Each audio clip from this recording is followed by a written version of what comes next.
Je 84. den závodu a my zde čekáme na vítěze.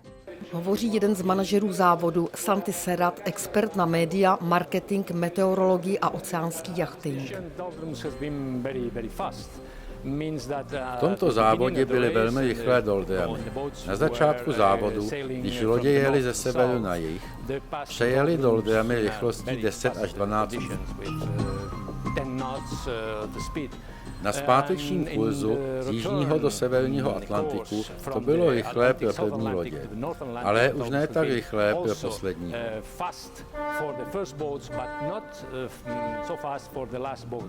V tuto chvíli má Spirit of Hungary bezvětří. Vítr se rozpadl na severu u rovníku, není pasátový vítr.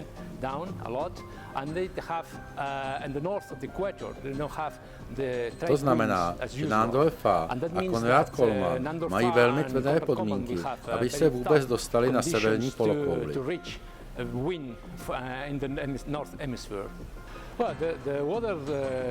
Podmínky tohoto závodu byly víceméně obvyklé.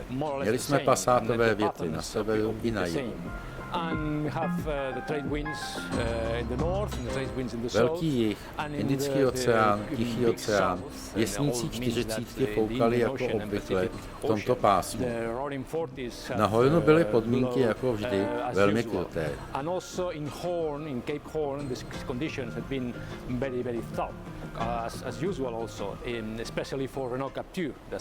Především pro loď Renault Capture. Zažila tam vítr o síle 70 uzlů, porivech až 80 uzlů a obrovské 8metrové vlny.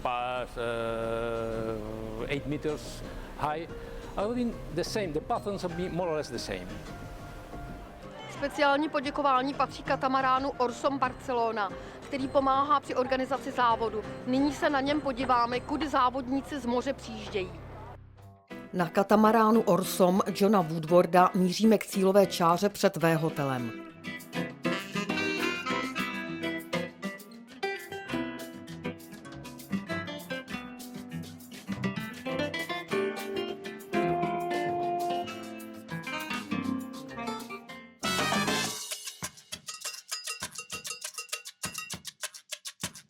Šeminé Pužula, vedená Bernardem Stamem a Jeanem Lacamem, přijíždí pro vítězství v non-stop závodu kolem světa Barcelona World Race 25. března v 17 hodin a 50 minut místního času po klidném moři a v mírném větru.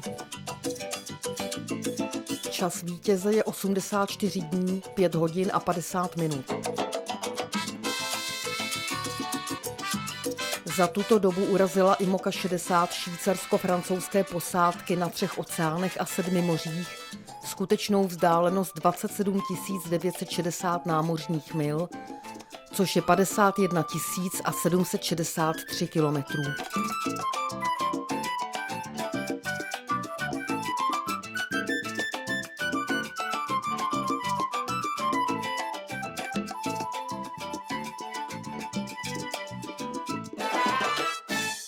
Bernarda Stama potkáváme v satelitním centru.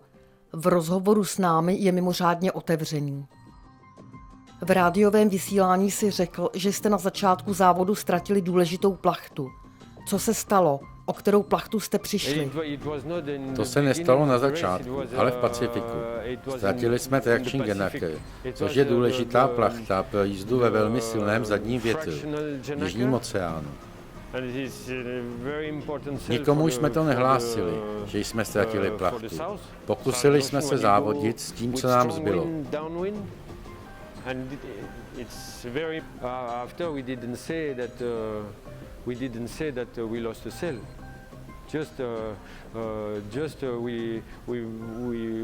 Prostě jsme dělali, jakože je vše v pořádku. Plachty jsou OK, stěžeň je OK, máme dost jídla, vše je OK.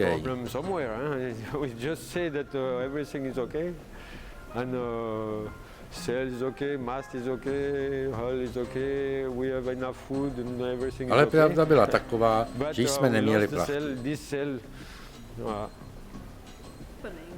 Byla to součást vaší strategie?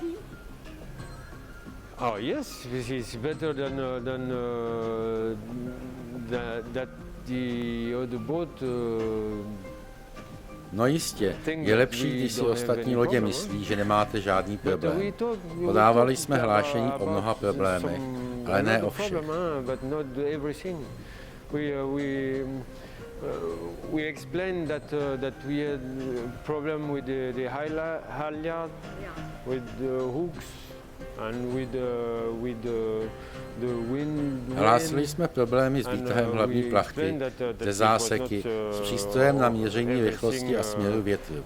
Normal, but after we don't tell everything, because it's not necessary to give information to the Ale není nutné dávat konkurenci informace o všem.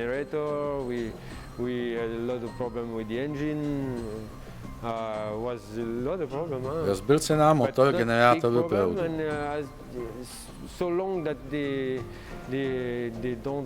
A je lepší, když konkurence neví, že máš problém. Je to součástí strategie. Poslední závod Vendée Globe byl označen jako závod autopilotů. Platí to také pro Barcelona Wet Race?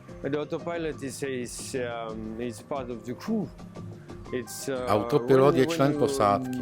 V solo závodě potřebuješ dalšího člena posádky, aby ses mohl vyspat.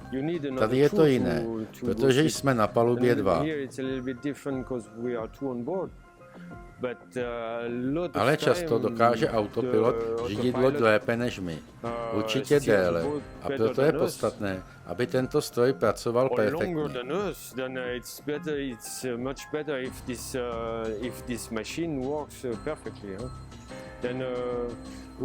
Kormidlovali jsme od startu v Barceloně ke svaté Heleně a k Brazílii.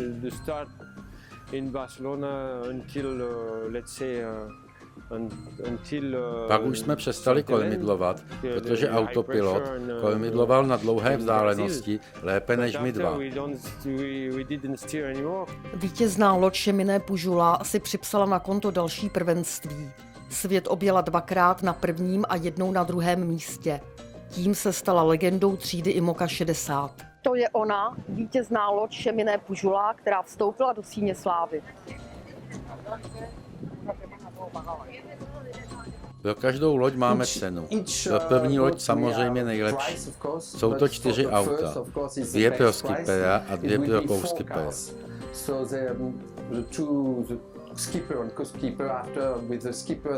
Dvě skutečně velká luxusní auta a 2 malá. Takže 4 auta pro tuto loď.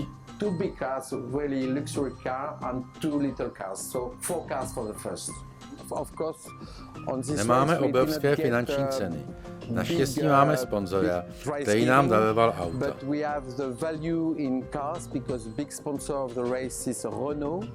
Daroval organizaci auta pro závodníky a ty je mohou směnit za peníze.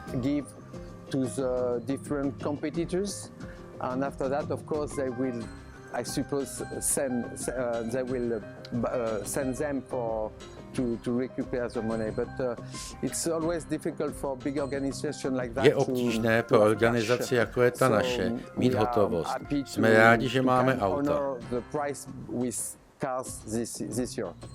Bernarde, zeptám se otázku, ale nemusíš na ní odpovídat, pokud nebudeš chtít. Týká se totiž peněz.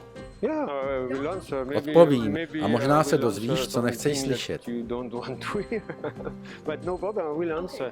Já jsem si bronál loď za 400 000 euro. Řeknu to velmi přesně. Můj rozpočet tohoto závodu je více než 1 milion euro.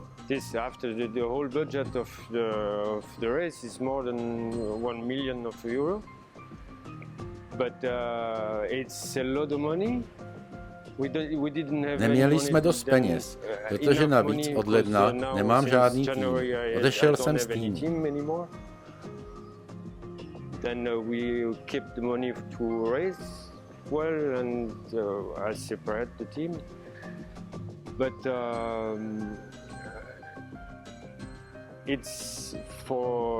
Ale za sebe mohu říci, že to zase není až tak drahé. Zdá se to jako hodně peněz, ale za to, jak velkou publicitu to přináší, to není tak moc.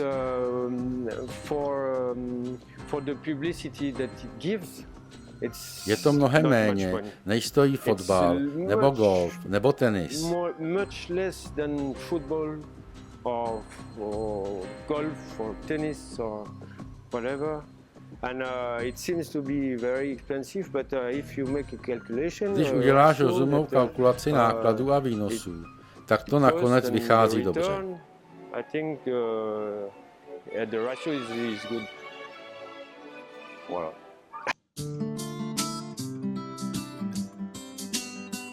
O 5 dní později dojíždí na druhém místě španělsko-čilská posádka Guillermo Altadil a José Muñoz na lodi Nutrogina.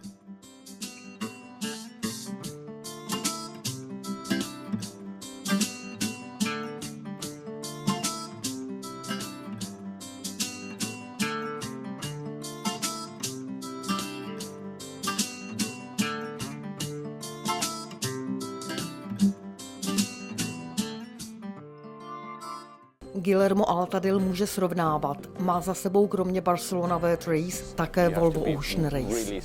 Největší rozdíl dělá non-stop. To úplně mění strategii. Na Barceloně musíme být opravdu silně psychicky vybaveni, protože budeme až 90 dní spolu sami. Na Volvu jste mezi lidmi. Každý člen posádky má své zaměstnání. Na Barceloně musíte dělat všechno. Na Volvu jsi buď bowman, nebo trimmer, nebo kormidelník, nebo navigátor. Tady musíte být psychicky připraveni na 90 dní nepřetržitého pobytu na oceánu. A na vypjaté situace. Z Pacifiku si dokonce zahlásil, že se už nebudeš dívat na polohu lodí až do Barcelony. To se stalo před Novým Zélandem. Bojovali jsme ze Šeminé. Byli jsme 180 mil za ní, což té velikosti na oceánu nic není.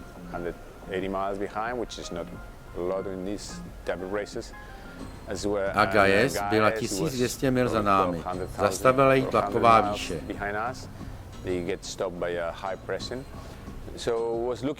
Naše situace vypadala velmi dobře. Pak jsme museli udělat technickou zastávku na Novém Zélandu. Bylo to pro nás bolestivé.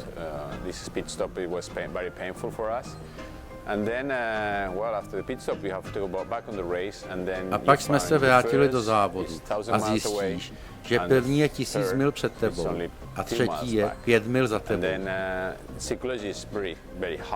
To bylo psychicky velmi tvrdé. Pak ty situaci nechceš vidět ani na aplikaci polohy lodí, protože jsi ještě pod větším tlakem. Může se stát, že podlehneš a rozbiješ loď. Tak jsem říkal, nedívej se tam, necháme Gajez jet, podíváme se až později, jestli je před námi, anebo za námi. Zapomeňme na konkurenci, starejme se sami o sebe. Přesto i v té velikosti oceánu hraje roli každé rozhodnutí. Na začátku ještě v Atlantiku jste se rozhodli pro jinou trasu než Šeminé a vaše cesty se rozdělily. Nemyslíš, že to byla chyba?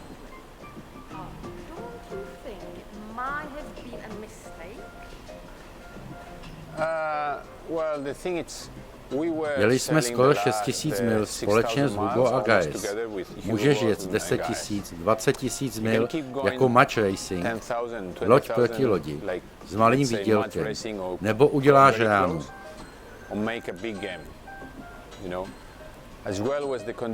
Podmínky tam byly divné. Viděli jsme vítr 20 mil před námi, který se rozpadal za námi.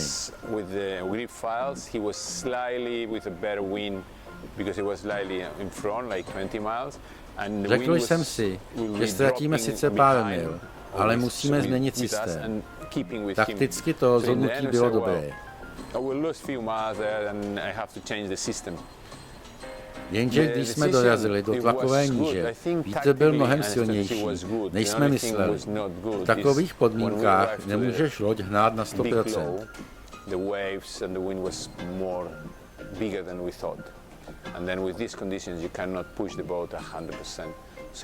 Takže dostali jsme více větru a vln, ale nedostali jsme vyšší rychlost, protože tam byly obrovské vlny a my museli zpomalovat. Ano, byla to malá chyba.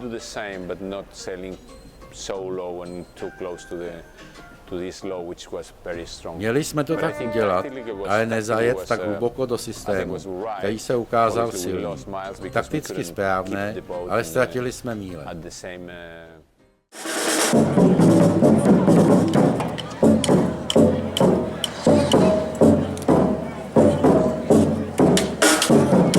Dva dny za Nutrogínou přijíždí pro pódiové umístění první plně katalánská posádka Ana Curvuja a Gerard Marín na lodi Gaes Centros Auditivos.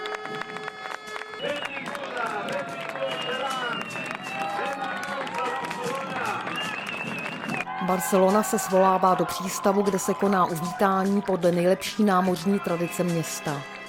Celý přístav je na nohou.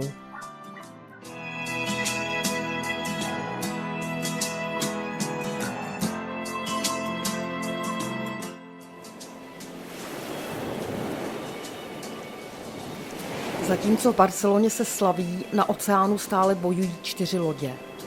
Poslední Nándorfa a Konrád Kolman na lodě Spirit of Hungary se v tuto chvíli nacházejí na rovníku vzdáleni 3174 mil od Barcelony.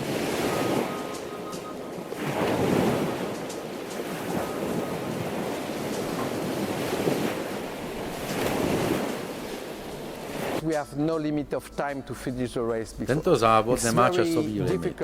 Je to velmi obtížný závod, bez zastávky s technickými problémy.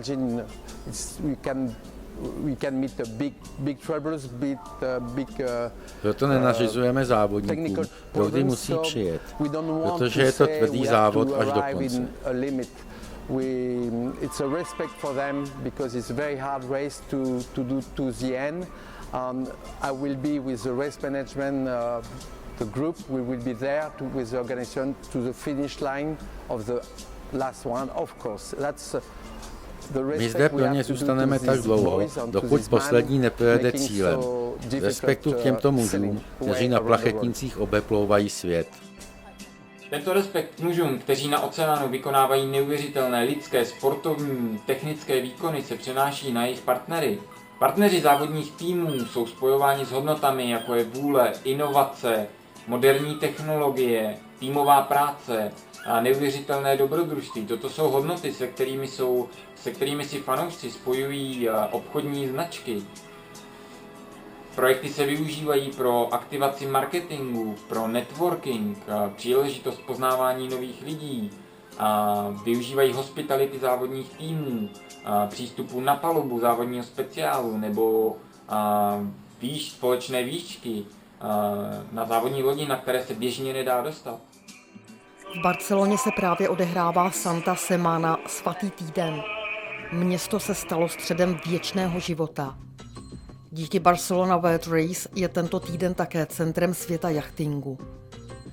Při vítání dalších lodí se v přístavu setkává elita mistrů oceánu. 3 týdny po první lodi Cheminée Pujolá dojíždí jako poslední do cíle v Barceloně Nándorfa na lodi Spirit of Hungary s časem 110 dní, 10 hodin a 59 minut. Loď Cheminée Pujolá po skončení závodu odkoupil druhý z kapitánů Jean Le Cam. Hodlá s ní pod jiným jménem nastoupit do solo závodu kolem světa Vendée Globe. V Barceloně byla podepsána smlouva o pokračování závodu Barcelona World Race na dalších 12 let. Závěrečný ceremoniál se uskutečnil v Muzeu námořnictví v Barceloně. Všechny lodě obdržely cenu za spolupráci na oceanografickém vědeckém projektu partnera závodu UNESCO. Primátor města Barcelona Xavier Trias pořadatelům vzkázal: Toto vydání Barcelona World Race se stává měřítkem, jak na nejvyšší úrovni přenést hodnoty sportu a vědomostí do celé společnosti. Město Barcelona ukázalo, že umí vynikajícím způsobem komunikovat, rozvíjet a přidávat hodnoty k tak elitnímu sportu, jako je oceánský jachting.